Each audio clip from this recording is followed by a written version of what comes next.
ನಮಸ್ಕಾರ. ನಾವೆಲ್ಲ ಕರ್ನಾಟಕ ರಾಜ್ಯ ಪತ್ರ ನೋಂದಣಿ ಮತ್ತು ಮುದ್ರಾಂಕ ಇಲಾಖೆಯಿಂದ ಪರವಾನಗಿ ಪಡೆದ ದಸ್ತು ಪತ್ರಬರಹರಾಗಿದ್ದು, ನಮ್ಮಗಳಿಗೆ ಭಾರತ ಸರ್ಕಾರದ 1908ನೇ ಇಸ್ವಿಯಲ್ಲಿ ನೋಂದಣಿ ಕಾಯ್ದೆಯನ್ನು ಜಾರಿಗೆ ತಂದು 1900 ಕಾಯ್ದೆ 8B ಅಡಿಯಲ್ಲಿ ಪತ್ರಬರಹದ ಬಗ್ಗೆ ಉಲ್ಲೇಖ ಮಾಡಿ, ಅದರಂತೆ ಕರ್ನಾಟಕ ಅಧಿನಿಯಮ 55ರ ಕಾಲಂ 14ರ ಮೇರೆಗೆ ದಿನಾಂಕ 23/10/76ರಂದು ಪತ್ರಗಾರರ ಲೈಸೆನ್ಸ್ ಪತ್ರವನ್ನು ನೀಡುತ್ತಾರೆ. ಅನುಮತಿ ಪತ್ರದಂತೆ ಕರ್ನಾಟಕದಲ್ಲಿ ಸುಮಾರು 12ರಿಂದ 16,000 ಜನ ಇದೇ ವೃತ್ತಿಯನ್ನು ನಂಬಿಕೊಂಡು, ಅವರನ್ನ ನಂಬಿಕೊಂಡು ಬೆಳ್ಳಚ್ಚುಗಾರರು, ಸಹಾಯಕರು, ಆಫೀಸ್ ಬಾಯ್ಸ್ ಎಲ್ಲನೂ ಸೇರಿಸಿದ್ರೆ ಲಕ್ಷಾಂತರ ಜನ ಇದೇ ವೃತ್ತಿನ ನಂಬಿಕೊಂಡು ನಾವು ಕೆಲಸ ಮಾಡ್ತಾ ಇರ್ತೀವಿ. ಕಾವೇರಿ 1 ಅಂತ ತಗೊಂಡ್ಬಂದ್ರು 2004ರಲ್ಲಿ, 2023ರಲ್ಲಿ ಕಾವೇರಿ 2 ಅಂತ ತಗೊಂಡ್ಬಂದ್ರು.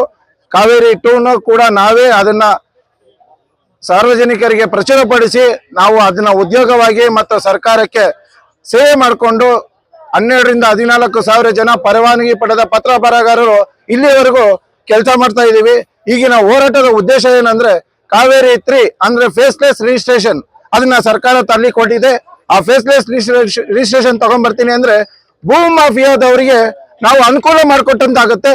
ಅದರ ಬಗ್ಗೆ ಗಮನ ಹರಿಸಿ ಸಾರ್ವಜನಿಕ ಹಿತಾಸಕ್ತಿ ಉದ್ದೇಶದಿಂದ ನಾವು ಈ ಹೋರಾಟನ ಕರ್ನಾಟಕ ರಾಜ್ಯದ ಜಿಲ್ಲಾವಾರು, ಪ್ರಾಂತ್ಯವಾರು, ತಾಲೂಕುವಾರು, ನಗರ ಜಿಲ್ಲೆ ಎಲ್ಲಾ ಕಡೆಯಿಂದ, ಕರ್ನಾಟಕದಿಂದ ಸುಮಾರು 1500ಕ್ಕೂ ಹೆಚ್ಚು ಅಧಿಕೃತ ಪತ್ರ ಬರಹಗಾರರು ಇಲ್ಲಿ ನಿಂತು ಹೋರಾಟ ಮಾಡ್ತಾ ಇದ್ದೀವಿ. ಸದರಿ ಹೋರಾಟಕ್ಕೆ ಜಯವಾಗಲಿ ಅಂತ ನಾನು ಕೇಳ್ಕೊಂತೀನಿ.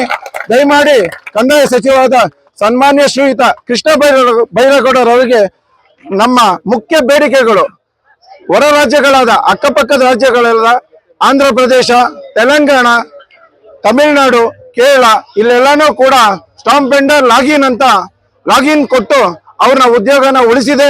ಕರ್ನಾಟಕದಲ್ಲಿ ಈ ಕೆಲಸ ಆಗ್ತಾ ಇಲ್ಲ. ಫೇಸ್ಲೆಸ್ ಅಂತ ತಂದು ನಮ್ಗೇನು ಉದ್ಯೋಗ ಇದೆಯೋ ಇದನ್ನು ತೆಗಿಬೇಕು ಅಂತ ಇದ್ದಾರೆ. ಇದರ ವಿರುದ್ಧವಾಗಿ ನಾವು ಹೋರಾಟ ಮಾಡ್ತಾ ಇದೀವಿ.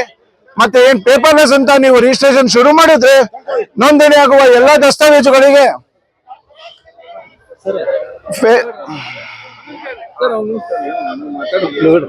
ಫೇಸ್ಲೆಸ್ ಅಂತ ರಿಜಿಸ್ಟ್ರೇಷನ್ಗೆ ನಾವು ಶುರು ಮಾಡಿದ್ರೆ ಸಾರ್ವಜನಿಕರು ಕಚೇರಿಗೆ ಬರುವಂತ ಅವಕಾಶ ಇರೋದಿಲ್ಲ. ಆ ಸರ್ಕಾರಕ್ಕೆ ಬರೋ ಅವಕಾಶ ಇಲ್ದಿದಾಗ ನೋಂದಣಿ ಪ್ರಕ್ರಿಯೆಯಲ್ಲಿ ಭೂ ಮಾಫಿಯಾದವರ ಕೈವಾಡ ಜಾಸ್ತಿಯಾಗಿ ಸಾರ್ವಜನಿಕರು ತುಂಬಾ ಕಷ್ಟ ಅನುಭವಿಸ್ತಾರೆ. ದಯಮಾಡಿ ಇದನ್ನ ತಗೊಂಡ್ಬರಬಾರ್ದು. ಮತ್ತೆ ಪತ್ರ ಬರಹಗಾರರಿಗೆ ID ಕಾರ್ಡ್ನ ಏಕರೂಪ ರೀತಿಯಲ್ಲಿ ಐಡಿ ಕಾರ್ಡ್ ಕೊಟ್ಟು ದಯಮಾಡಿ ಇದನ್ನ ಹೋರಾಟನ ಒಳ್ಳೆಯದಾಗಿ ಮುಗಿಸೋಣ ಅಂತ ಇದೀವಿ. ಜೈ ಬೋಲೋ ಭಾರತ್ ಮಾತಾ ಕಿ.